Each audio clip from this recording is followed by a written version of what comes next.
Hello प्यारे बच्चों, तो आप सब कैसे हैं। तो चलिए आज आप लोगों का क्लास शुरू करते हैं। केमिस्ट्री का पार्ट 4 है। पहले आप सब वीडियो को लाइक कमेंट शेयर जरूर करिएगा। लिखा गया है कि ये पार्ट 4 में है कि पहला पॉइंट आप लोगों को दिया गया कि विद्युत अपघटन। अब यहाँ से जानेंगे कि विद्युत अपघटन क्या है, उसमें क्या क्या प्रक्रिया है, उसमें से कौन कौन से तत्व यौगिक पदार्थ शामिल होते हैं इसमें से। इसका परिभाषा आप लोग पहले देखिएगा कि लिखा गया कि किसी यौगिक के जलीय विलयन में विद्युत धारा प्रभावित करके उसके अवयवों को तोड़ने की प्रक्रिया को क्या कहते हैं, विद्युत अपघटन कहते हैं। इसका मतलब हो गया कि यहाँ पे कोई भी यौगिक के क्या है, जलीय विलयन है। मतलब ये मान लो ये है 2NaCl क्या है, यौगिक का एक जलीय विलयन है। ये क्या है, ये यौगिक का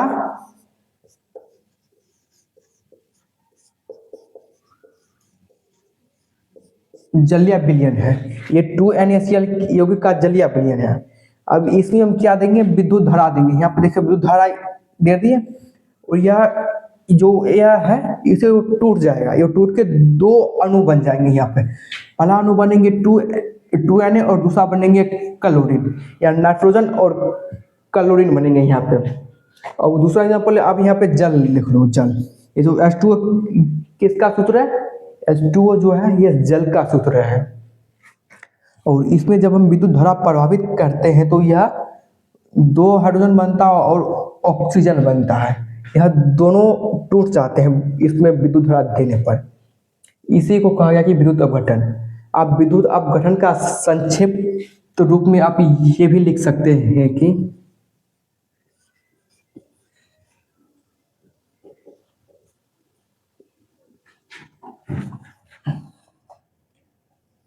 किसी यौगिक में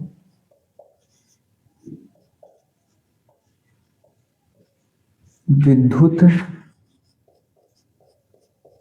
धारा प्रभावित करने पर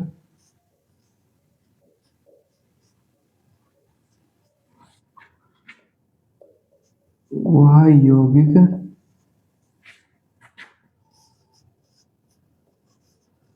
टूटकर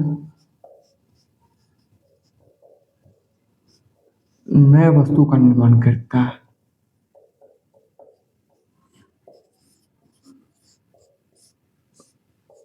उसे क्या करते हैं, उसके विद्युत अपघटन करते हैं। इसका भी मतलब ये जो जितना अभी बताए उसका ये संक्षिप्त रूप में इसका परिभाषा हो गया कि किसी यौगिक का किसी यौगिक में विद्युत धारा प्रभावित करने पर उस यौगिक को टूटकर दो नए वस्तु बनते हैं, दो या दो से अधिक नए वस्तु बनेंगे। यहाँ पर भी वही ले लो कि यहाँ पे ये यौगिक है जो इनको विद्युत धारा प्रभावित किए थे, तो दो वस्तु बन गया। पहला नाइट्रोजन बन गया, दूसरा क्लोरीन बन गया। अब है कि इसका विद्युत अपघटन का क्या मुख्य बिंदु। यह जो विद्युत अपघटन है यह कैसी अभिक्रिया है, यह विद्युत यह अपघटन अभिक्रिया है। ये जो विद्युत अपघटन है यह अपघटन अभिक्रिया है। दूसरा है कि इससे विद्युत ऊर्जा का उपयोग होता है, मतलब इसमें विद्युत ऊर्जा का उपयोग होता है। हाँ, जो इसमें जो हम जो करते हैं, दोनों वस्तु को जो अलग करते हैं, इसमें किसका ऊर्जा हो रहा है, ये विद्युत ऊर्जा का ही ना उपयोग हो रहा है। तो ये बोल देखा। अब तीसरा है कि धातु के निष्कर्षण और रासायनिक उद्योगों में इसका उपयोग किया जाता है। धातु का निष्कर्षण हो गया कि मतलब हम किसी भी वस्तु में से उसमें से धातु हम निकालते हैं। जहाँ पे जो वस्तु में धातु उपयोग होता है, सॉरी जिस वस्तु में धातु उपलब्ध होता है उसमें से हम उस धातु को निकालने में किसका प्रयोग किया जाता है, ये विद्युत अपघटन का प्रयोग किया जाता है। किसी वस्तु से धातु निकालने में किसका प्रयोग किया जाता है, तो विद्युत अपघटन का प्रयोग किया जाता है। आप ध्यान रखिएगा। अब है कि रासायनिक उद्योग में भी इसका प्रयोग किया जाता है। जो बड़े बड़े फैक्ट्री, जो रासायनिक जो कारखाने हैं वहां पर भी इसका उपयोग किया जाता है। तो समझ गए यहाँ पे सभी। तब चाहते हैं सभी को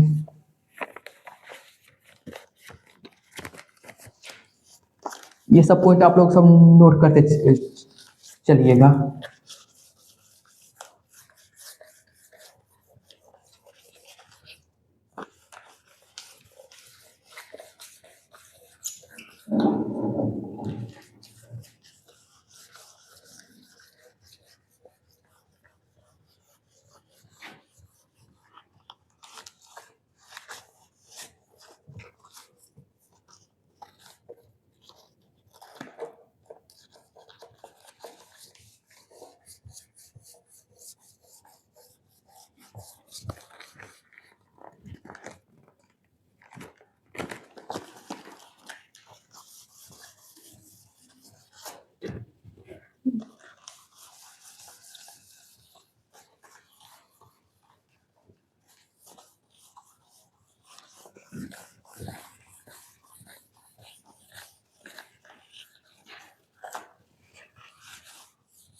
अब आप लोग लिखिएगा कि एकल विस्थापन अभिक्रिया क्या है। क्या पॉइंट?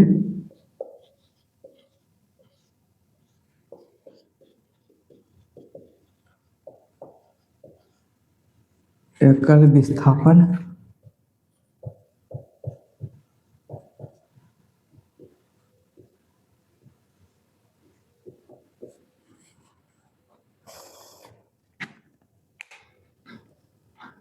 इसका परिभाषा लिखिएगा कि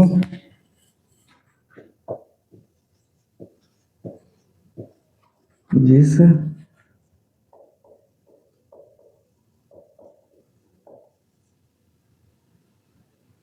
इस रासायनिक अभिक्रिया में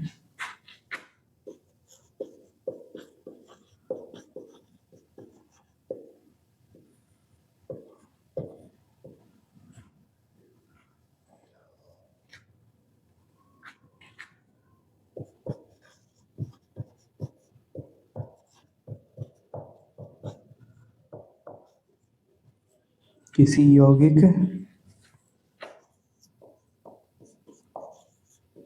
एक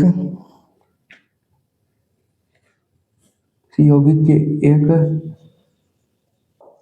तत्व को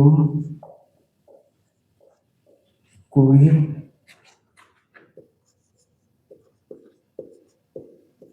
दूसरा तत्व विस्थापित कर देता है। इसका एग्जाम्पल आप लोग लिखिए कि एक दो एग्जाम्पल करके उसके बाद समझाते हैं।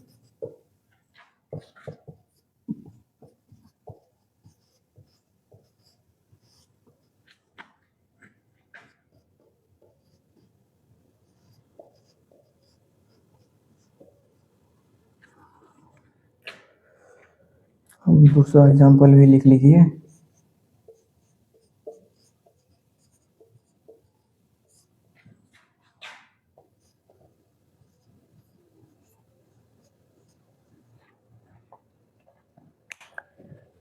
अरे आप लोग बताते हैं कि अब क्या लिखे।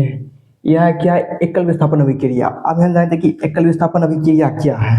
एक है कि क्या है कि जिस रासायनिक अभिक्रिया में किसी यौगिक के एक तत्व को कोई दूसरा तत्व विस्थापित कर देता है। इसका मतलब जो यौगिक में जो एक तत्व होगा वो दूसरे तत्व को हटा करके वह उसके साथ अभिक्रिया कर लेगा। एग्जाम्पल में देखिए ये क्या Fe क्या है? Fe लोहा है और ये CuSO4 क्या है? कैल्शियम नहीं सॉरी क्लोरीन सल्फेट है। ये CuSO4 क्लोरीन सल्फेट है। अब ये क्या करेगा? अभिक्रिया जो करेगा ये इसको क्या करेगा? इसको हटा देगा। इसको Cu को या क्या Fe जो है लोहा इसको कैल्शियम कार्बोनेट को हटा देगा। सॉरी कैल्शियम कार्बोनेट नहीं, ये जो इसको Cu को हटा देगा। हटा करके यह खुद FeSO4 फेरस सल्फेट बना लेगा और इसको यह साइड में कर देगा। आपको एक मतलब अच्छा से एग्जाम्पल मतलब समझाते हैं। एक लड़का का एग्जाम्पल मान लो कि ये लड़का बहुत ही सुंदर है। ये लड़का है, ये भी लड़का है और ये लड़की है।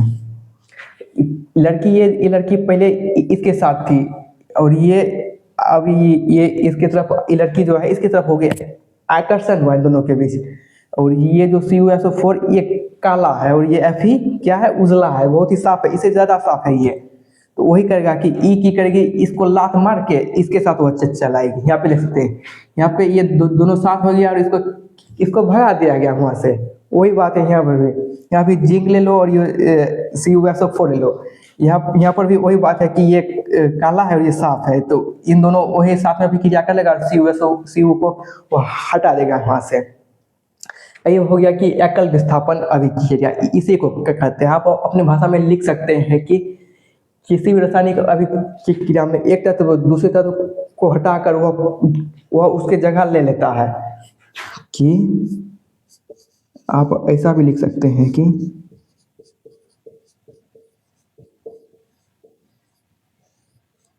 किसी रासायनिक अभिक्रिया में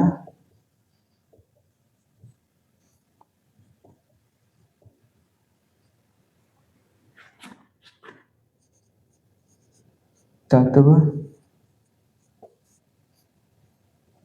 किसी दूसरे तत्व को हटाकर, किसी दूसरे तत्व हटाकर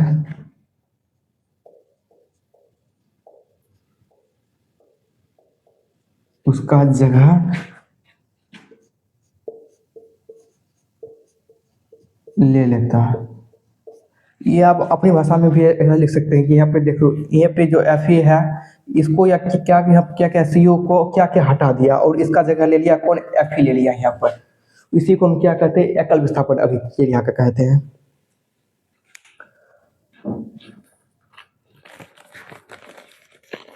अब इसको मिटाते हैं, अब इसका एग्जाम्पल को एक डिटेल में समझाते हैं। इसको एकल विस्थापन अभिक्रिया रहने दो।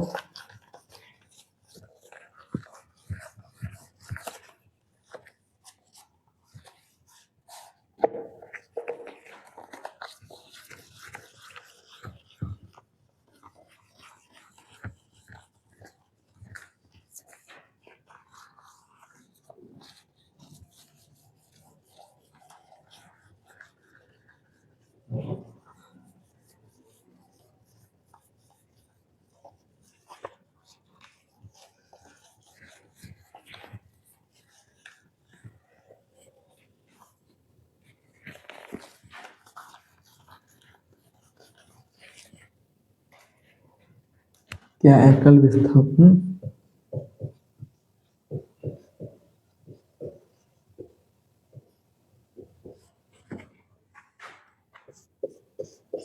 इसके नीचे नोट पॉइंट नंबर 1 करके लिखिएगा कि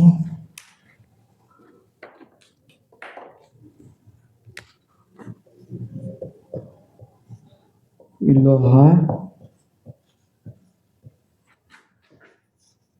कॉपर की अपेक्षा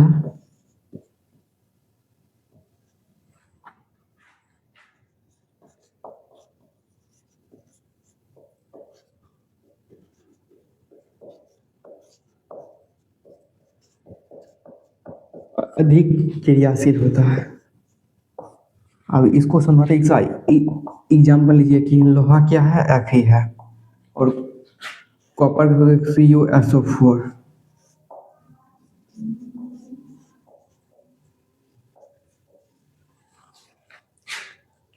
वहाँ भी वही बात होता है कि लोहा कॉपर की अपेक्षा अधिक क्रियाशील है। इसका मतलब वही होगा कि ये जो लोहा है, लोहा का सूत्र क्या है, एफ ही, लोहा, ये लोहा हो गया, और ये जो ये क्या है, कॉपर है, जो इसके मुकाबले में ये अधिक क्रियाशील है, मतलब इसके मुकाबले में यह बहुत ही सुंदर है, तो इसीलिए इसको फुटका करके SO4 Fe के साथ वह संयोजन कर लेता है और इसको फुटका देता है। आप इसका एक परीक्षण लीजिएगा कि एक फिगर बनाते हैं जो आपके बुक में दिया गया है कि 2 बीकर लीजिए और एक बीकर में इस तरह का डुअल कील और इसमें विलयन 2 जलीय विलयन।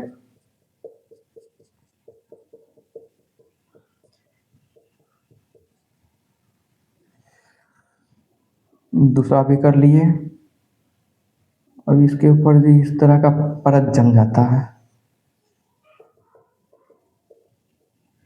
इसका जो रंग इस जलीय विलयन का रंग कैसा था, नीला है। जब यह अभिक्रिया हो जाएगा तो इसका रंग हो जाएगा हरा, और इस पर जो परत जम जाता है यह फेरस ऑक्साइड होता है। इसका सूत्र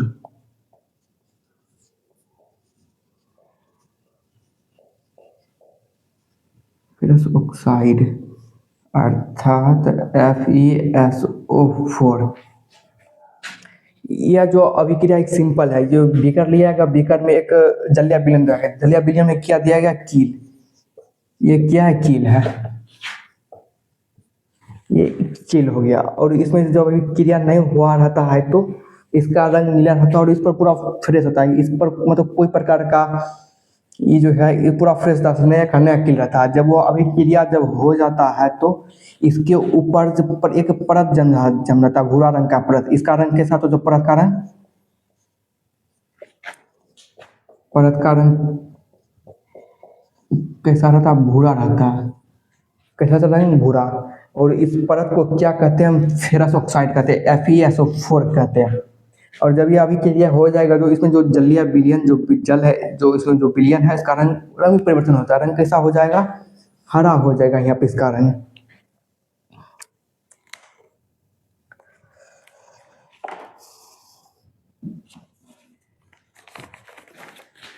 अब नोट नंबर 2 करके लिखिएगा कि लिखा रहे नेक्स्ट, इसको मिटा देते हैं पहले।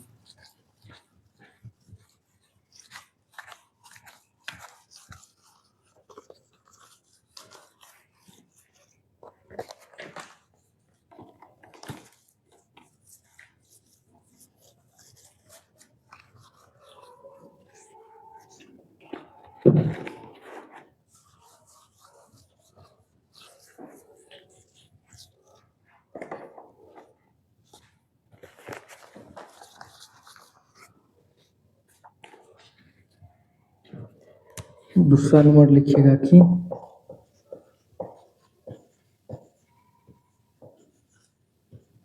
सिल्वर की तुलना में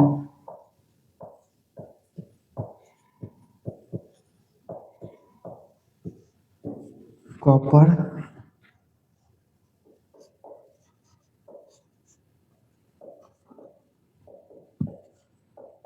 अधिक क्रियाशील, सिल्वर की तुलना में कॉपर अधिक क्रियाशील होता है।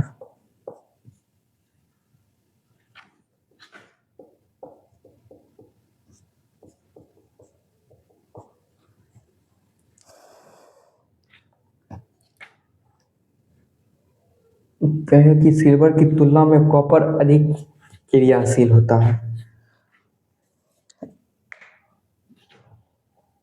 अब इसका तीसरा एग्जाम्पल लिखिएगा कि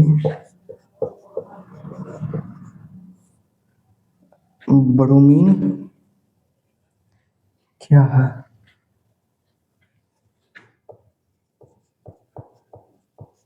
ब्रोमीन और आयोडीन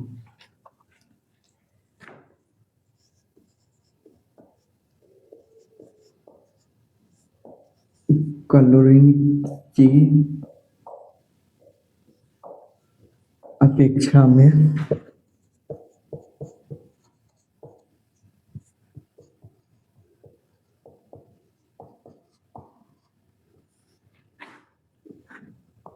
अधिक क्रियाशील होता है। ये सब आप नोट पॉइंट में नोट कर लीजिए अपने नोटबुक में। अब नेक्स्ट डे में देखेंगे कि